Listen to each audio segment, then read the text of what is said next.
Hi everyone, in today's tactics video I'm going to cover my performance at two tournaments I recently played in. I fielded a 2000 point Astra Militarum list and came up against a variety of opponents including the top meta armies, mid-tier armies and a fellow Astra Militarum player as my opponent. One of the tournaments was a small 20-person event where I was actually one of 4 Astra Militarum players, and the other was a hyper-competitive event which was dominated by Tau, Eldar and Tyrranids, including the world's blessed Tyrranids player. My army list was a battalion detachment starting with 11 command points and played as Catagen. My headquarter units were 3 tank commanders, one with battle cannon and las cannon, and the other 2 with demolisher cannons and triple flamers. I had 5 infantry squads with a combo of bolt pistols, power swords, plasma pistols, melter guns, plasma guns, missile launchers and autocannons, with this being simply what I had painted and assembled lying around the house. Then had a bone basic single 5-man Scion squad, and heavy support was a full payload Manticore and Basilisk, and a mortar equipped heavy weapon team. I had 2 multi-laser scout sentinels, a 4-man Bulgrim Blod, Sergeant Harker who spent the entire time nestled between the indirect fire weapons, a platoon commander as my warlord, 2 double flamer equipped chimeras, and 2 4-man command squads to take my new favourite units of 2 individual Hades breaching drills. You see, this is a pretty balanced list as far as Astra Militarum goes, and gives away 17 odd victory points for Bring It Down and 15 for Assassinate, both secondaries we struggled to avoid giving away. Now before I get into the individual matchups, let me summarise how I feel about Astra Militarum currently in 40k. So it's no surprise at all that it's really bloody hard out there. We are officially bottom meta, with us usually winning on average 34% of games, which is about exactly almost half of what the top armies are doing. In both tournaments I won 2 of 5 games, albeit one game was against another Astra Militarum commander, so I'm at 40% win rate on average. In the 20-person tournament event, some of the other Astra Militarum players lost all their games, and in the larger tournament I was the sole Astra Militarum player. But focusing on some positives, Hammer of the Emperor certainly makes a difference. I previously didn't think it would, but having rolled enough dice, 6s to hit pops up a lot more than you'd think. The key to this is reroll the number of shots from the Catagen Brutal Strength Doctrine or the Gunnery Expert's Custom Doctrine. But how to do this on the Basilisk, Manticore, Battle Cannon and Demolisher Cannons meant I was always getting out plenty of shots. I know in comparison the Cadian Doctrines have some potentially powerful stratagems, but not being able to maximise your shots from your heavy weapons is a severe limitation in my mind. The free infantry war gear is also nice with the special and heavy weapons across 5 squads being enough to chip off the odd wound from the vehicle or take out a single infantry model. The power weapons are the obvious way to go, and for the heavy weapons I personally wouldn't be too fussy in what you take, on the basis you'll always usually be hitting on 5s given the movement penalty.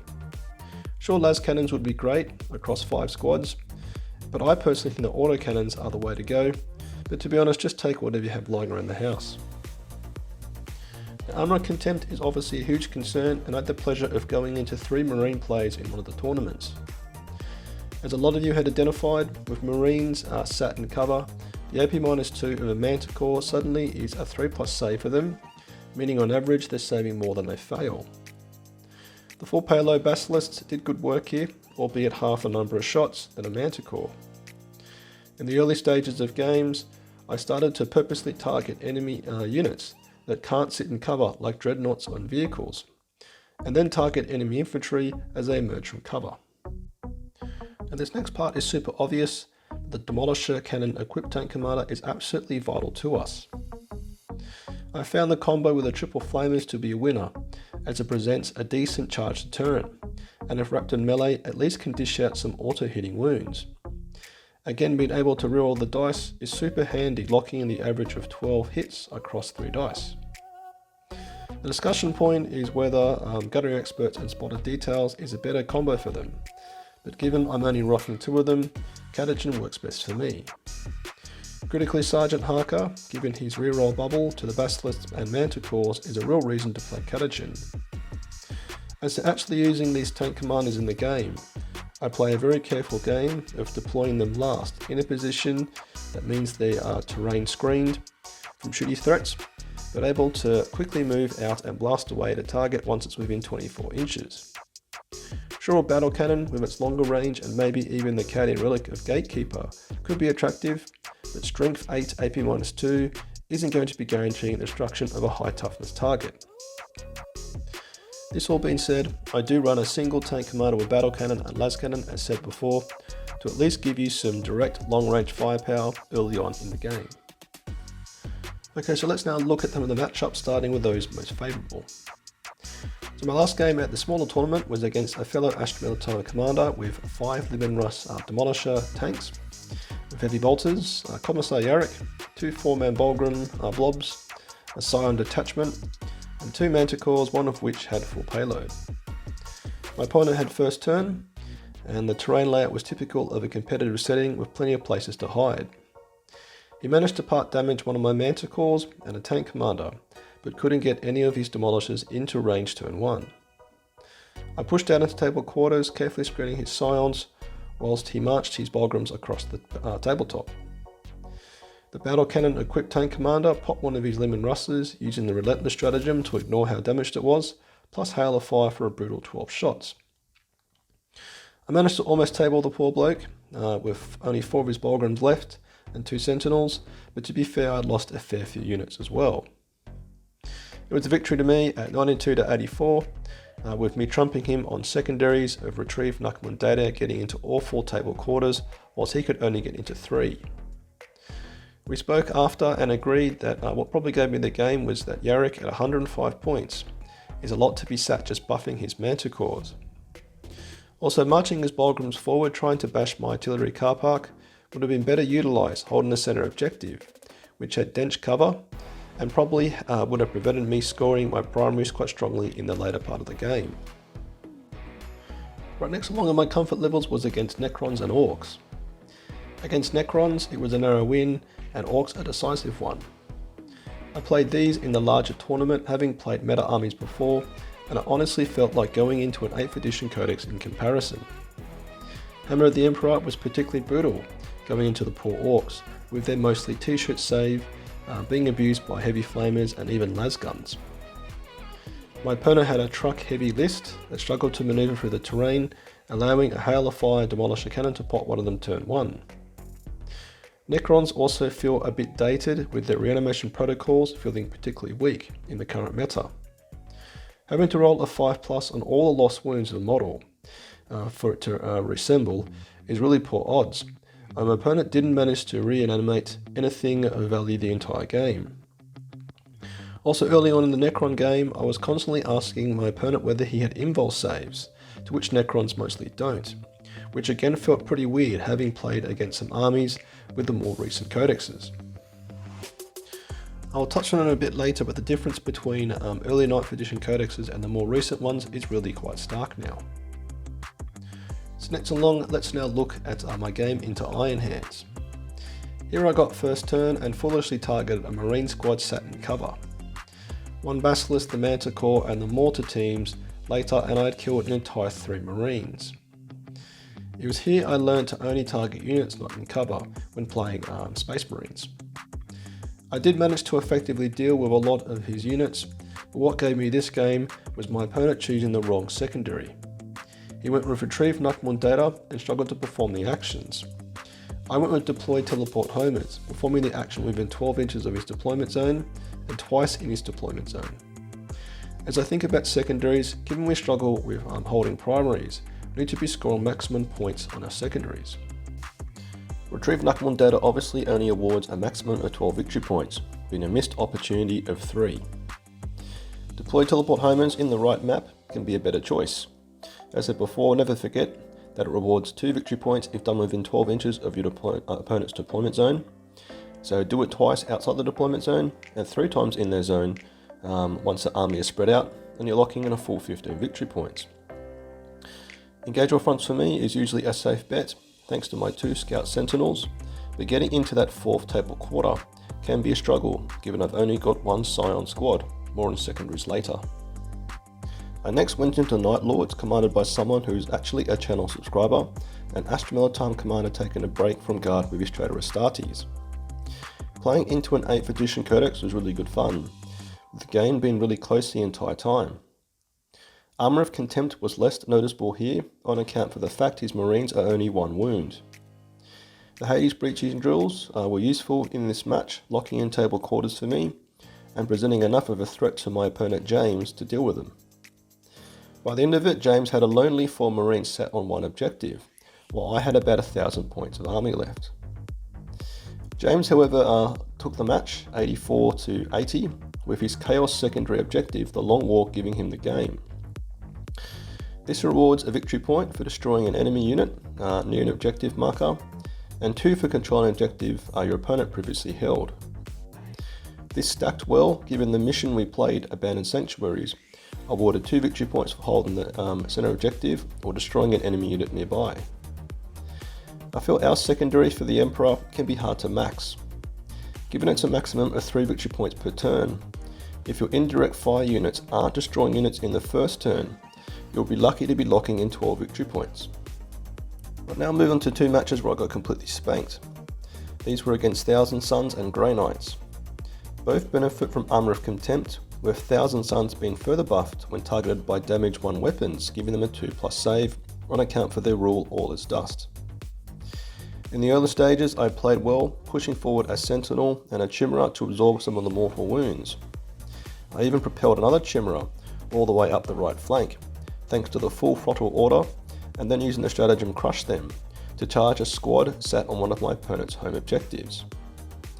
I lost the match about 95 to 50, purely because I couldn't deal enough damage, and they inflicted so much damage on account of their psychic mortal wounds, and their bolters being AP -2. Thousand Suns are a mid-meta army, but I've always struggled going into them. I lost by a similar margin going into Grey Knights, scoring a dismal 8 on primaries. The mission Data Scry Salvage needed units to be out in the open, and my opponent had the standard Grey Knight units with Dread Knights, Strike Squads, and a 15-odd Impossible to Shift Tornado Squad. I played a defensive game, managing to destroy all his Dread Knights, but had no way of shifting my opponent off the centre objectives. We all know this, but contesting objectives is a challenge for Astra Militarum, aside from blasting enemy units off them. In this match, the Bolgrams and even the Hades breaching drills struggled to destroy units. I've never enjoyed going into Grey Knights, given their teleporting abilities, and pre-game redeploy 3 units in deployment zone. Blech. Right next along on the pain train was against Tau. My opponent had what I discovered was a very meta list. I thankfully got first turn and destroyed his Hammerhead, which if had survived would have eaten a lemon rust every turn. I simply had no answer against his army, and he was able to advance battle suits and move again and shoot via a stratagem, meaning I simply had nowhere to hide. Their shooting is simply ridiculous, and when protected by shield drones, it means they're impossible to kill off.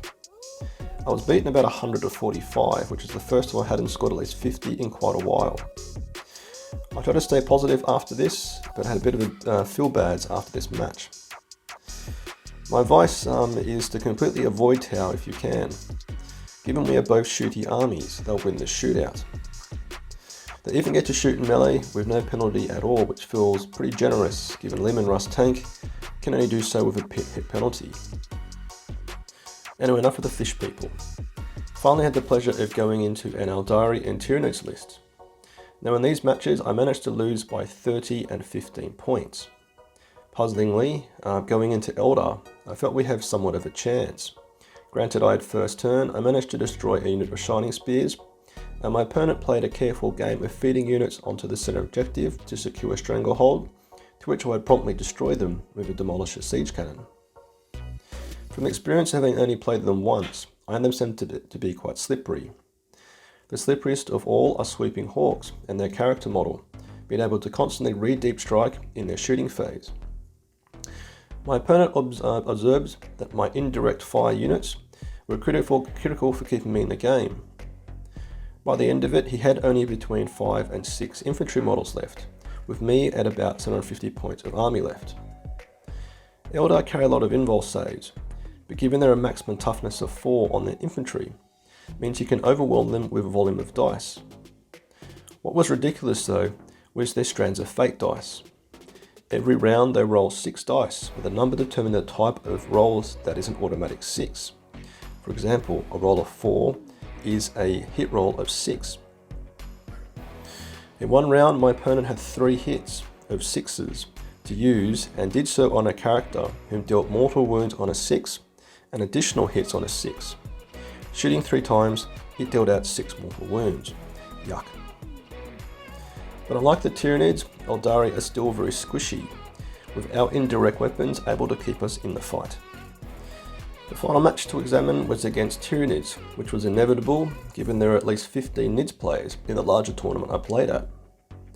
My opponent played the Kraken Tyranid brood, to which I understand they can customize their army benefits at the beginning of the game in response to your opponent's list. In this instance, he chose to turn off all Overwatch. That's right, an army-wide no Overwatch rule. What the frick? I'd also heard a lot about how survivable Tyrranids are, and my opponent got first turn and moved a giant bug onto an outlying objective. Due to the terrain layout, it was the only unit I could see turn 1 and decided to hit it with everything I had. Thanks to several psychic spells that can be bounced along their synaptic link, this model had a -1 to hit, -1 to wound, a 4+ invul save and a 5+ feel no pain. Turn 1 I inflicted about 6 wounds, which wasn't great. The mission was tear down their icons, with points awarded for planting explosives. I did this 3 times via my Scout Sentinels, which really propped up my score. This map was favourable for a shooty army, given the 2 of the middle objectives weren't that well covered by terrain, meaning I could blast away at enemy units that moved onto them. When not busted by psychic spells, their smaller bugs are relatively easy to deal with, carrying a normal save, meaning I could destroy them quite easily. We ended up scoring the same on primaries, but my opponent maxed Stranglehold and Mental Interrogation, which is dead easy against an opponent with no psychers. My opponent and I chatted after the match, and he felt that if I had first turn, I actually could have taken the match. He gave some great advice about 5 objective missions, in that you probably always want to be taking Stranglehold. The logic here is that if you're not holding the center objective, you're probably not winning the game. Whilst as said earlier, we don't have a lot of good units for contesting objectives, but going to Stranglehold may help you better think about this area. Given Stranglehold is rewarded at the end of your turn, you've got the shooting and fight phase to clear enemy units off the objective. And some final reflections from those 10 games are that our indirect fire units is a unique ability in the meta that can keep us kind of competitive. Being able to knock out units turn 1 can swing the odds back in our favour, and given not many other armies will be fielding them, they can blast away unhindered. Secondly, I found the Hades breaching drills to be quite effective. Their star performance was against 1,000 Suns, when they went into a Dreadnought and spat it out on account for its flat 6 damage against vehicles. Its deep strike ability and threatening melee ability means my opponents actually paid attention to them, which means I could dictate the game a bit more. And finally, there are simply some codexes we have absolutely no chance against. Tau, I believe, is one of them. Everybody knows this, but the difference between the early 9th edition codexes and the more recent ones is pretty extreme. Having read the Tyranid one, the layers of rules is frankly ridiculous. Also in the Eldari game, my opponent asked all the standard pre-game questions about whether I had any fight first units, ability to turn off invul saves, and what units could heroically intervene outside of characters, to which I joked I had absolutely 0. And these are all things his list could do, and reflective as to the high density of new rules in these codexes. But as I experienced, we can still put up a good fight. Sure, it's pretty slim odds, but scoring strongly against top meta armies is still very possible. Right, so there you have it. My experience playing in 2 recent tournaments. Hopefully interesting to you and keeping you relatively motivated in our bottom meta army. Patron Platoon, sound off. Tank Commander Glenn. Tank Commander Mitchell. Tank Commander Watchdog Van Etten. Colour Sergeant DuPont. Sergeants Brady, O'Dell, Gilliam, Merrill, Veterans Gibson, Hall, Lundeen, Witten, Guardsman Combs, Hills, Malik, Nitton, Nguyen, Smith, Tom, Tonkin, Conscript Craft, Conscript England.